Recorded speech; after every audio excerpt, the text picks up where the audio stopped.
Good morning, everyone. The first Sunday of our Lenten journey begins with answering a question that nearly all believers have had to wrestle with. Does Jesus really know what I'm going through?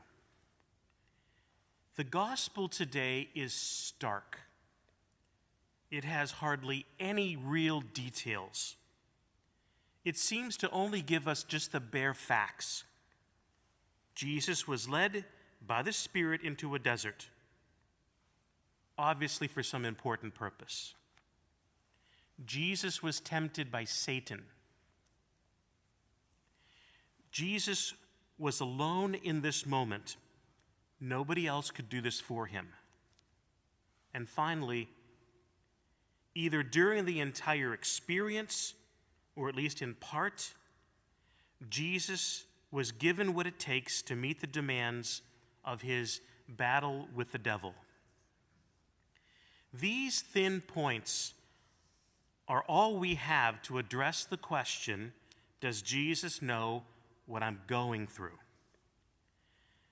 Our important question is important because the answer really separates the one true God from all the other gods of this world. Nobody ever asked the sun god or Venus, the god of love, if they know what it feels like to be lonely or afraid or have to deal with poor health or a lost job or a broken heart.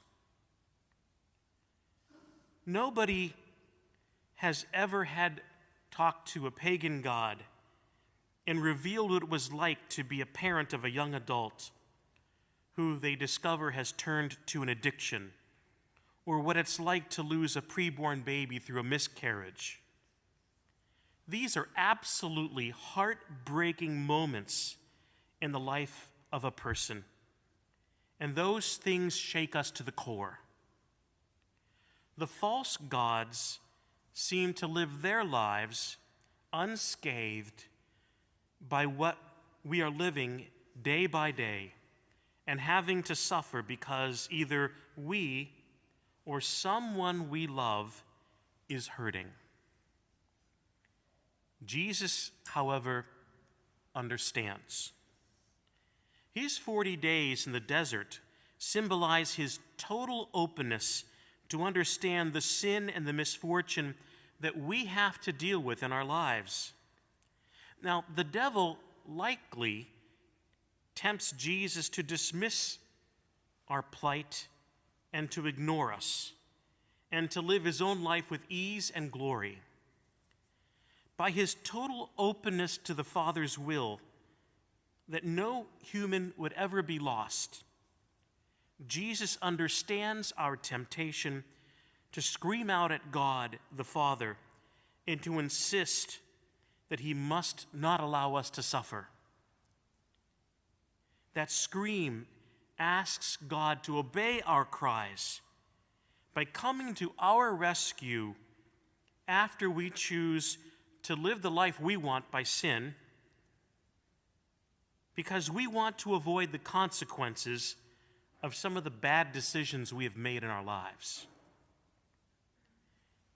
Let me give a real simple example of a common temptation. I'm not thinking of any one person. This is just a story that I have come to hear over my years as a priest because of people opening their hearts. What about those moments in a family life when we make excuses for our children when they do something wrong? Let's say they break a civil law or they break the school rules. Young people who drive too fast can receive costly traffic citations, and they could chance losing their driver's license. This is done by the civil law in order to teach them, please don't do this. You can hurt yourself, you can hurt someone else. We mean business when we say, follow the traffic regulations. Or children who don't do their homework, or they might bully another student, they chance failing the test or perhaps receiving an in-school detention. Those consequences are meant to form them. It's not meant that the teacher or the principal feels so big and high and mighty when they lower the boom on this kid.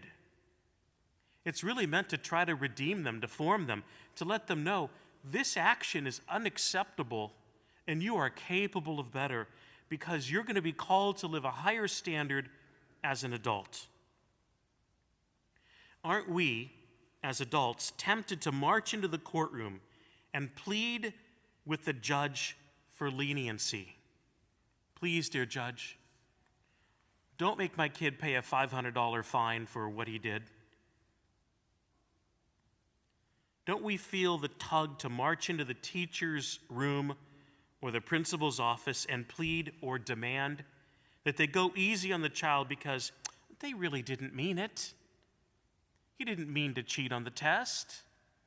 He didn't mean to bully the kid next to him who's in tears half the time.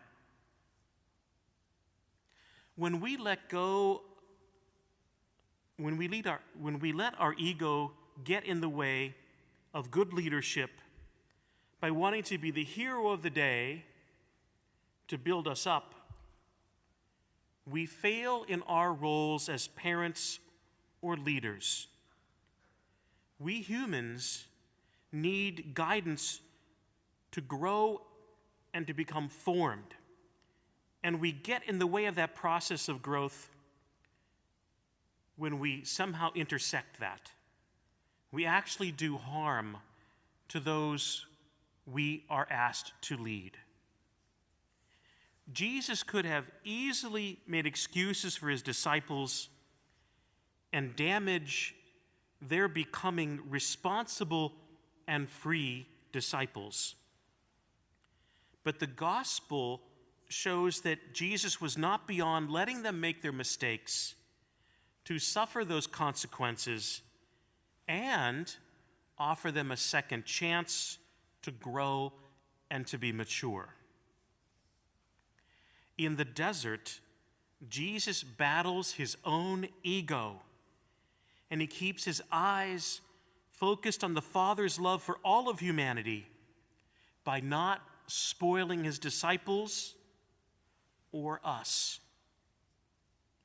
He made a strategic decision in that desert that good leadership, be that in family life or faith, demands self-discipline and a heart focused on doing what is right.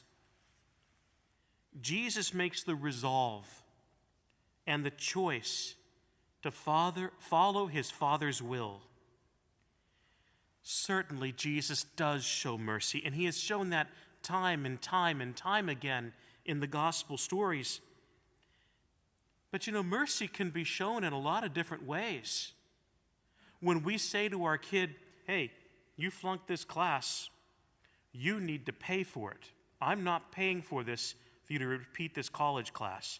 That's your responsibility. That can be mercy.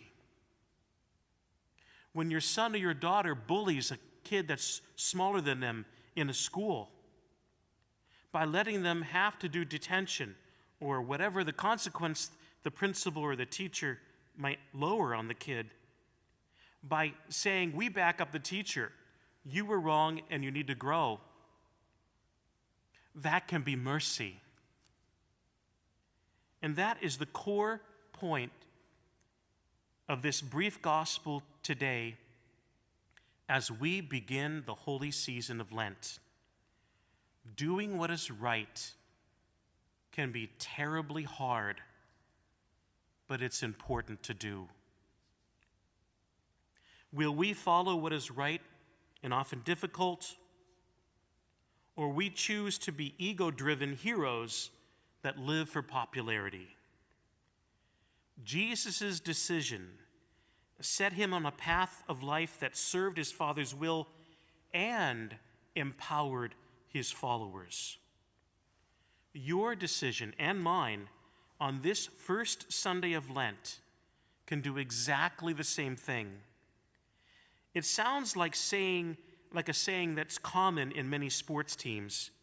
They say, go strong or go home. Friends, you and I may not have, even at this point, made firm plans of how we want to go through Lent just yet.